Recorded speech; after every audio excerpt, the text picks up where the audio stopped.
One day, Edward was in the shed where he lived with the other engines. They were all bigger than Edward and boasted about it. "The driver won't choose you again," said Gordon. "He wants strong engines like us." But the driver and fireman felt sorry for Edward. "Would you like to come out today?" "Oh, yes, please," said Edward. So they lit his fire, made lots of steam, and Edward puffed away. The other engines were very cross at being left behind.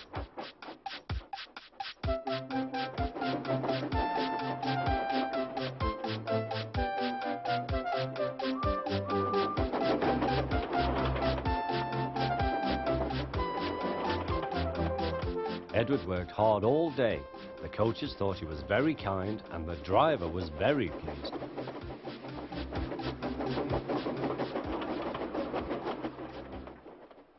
"I'm going out again tomorrow," Edward told the other engines that night. "What do you think of that?"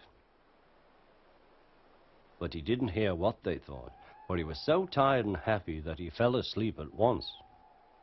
Next morning, Edward woke up to find nothing had changed. Gordon was still boasting. "You watch me, little Edward, as I rush through with the express. That will be a splendid sight for you. Goodbye, little Edward. Look out for me this afternoon."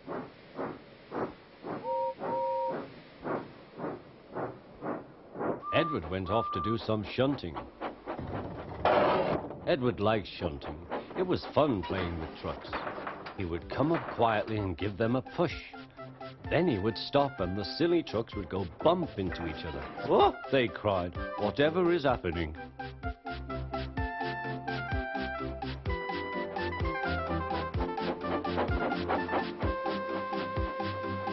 Edward played till there were no more trucks. Then he stopped to rest. Presently he heard a whistle. Gordon was very cross. Instead of nice shining coaches, he was pulling a lot of very dirty trucks. "A goods train, a goods train, a goods train," he grumbled. "The shame of it, the shame of it, oh, the shame of it." Edward laughed and went to find some more trucks. Then there was trouble. "Gordon can't get up the hill," the porter called to Edward's driver. "Will you take Edward and push him, please?" They found Gordon halfway up and very cross. His driver and fireman were talking to him severely. "You're not trying." "I can't do it," said Gordon. "The noisy trucks hold an engine back so." Edward's driver came up. "We've come to push." "No use at all," said Gordon. "You wait and see," replied Edward's driver. They brought the train back to the bottom of the hill.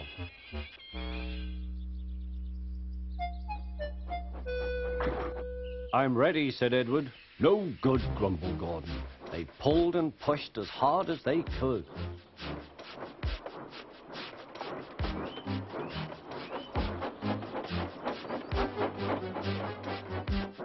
"I can't do it, I can't do it, I can't do it," puffed Gordon.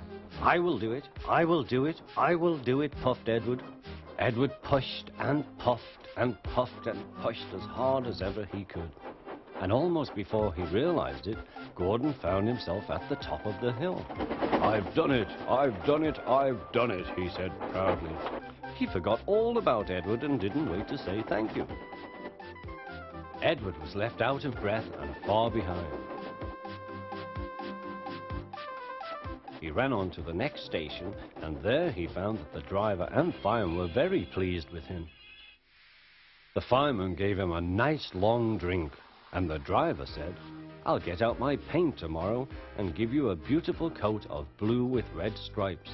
Then you'll be the smartest engine in the shed."